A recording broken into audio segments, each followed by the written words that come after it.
जाऊया पुढे एक मोठ्या बातमीकडे। उरणमध्ये विरोधकांना भोपळा मिळणार, भाजपचे सर्व उमेदवार निवडून येणार। आमदार महेश बाळदींना विजयाचा अशा प्रकारे त्यांनी विश्वास व्यक्त केलाय। उरणमध्ये विरोधकांना भोपळा मिळणार असल्याचं त्यांनी वक्तव्य केलेलं आहे।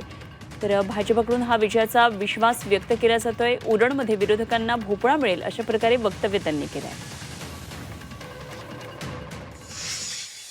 शंका वाटते की कुठे घासून पुसून काय नाही, सर्व ठासून आहे। कारण आंबा पिकतो ना, पिकलेल्या आंब्यावरच लोक दगड मारतात।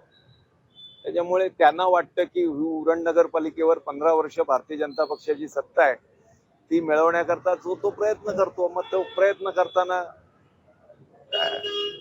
कोण भ्रष्टाचाराचे आरोप करतो, कोण अस्वच्छतेचं करतो, कोण कशाचं करतो। पण ही उरणकर जनता ही आज त्यांना मतदानातून त्याच्यावर उत्तर देतील, मी देण्यापेक्षा। 21 पैकी 21 काय भोपळा मिळेल। नक्कीच विजय आमचीच आहे। विजय भारतीय जनता पार्टीचीच आहे। 100% खात्रीच आहे।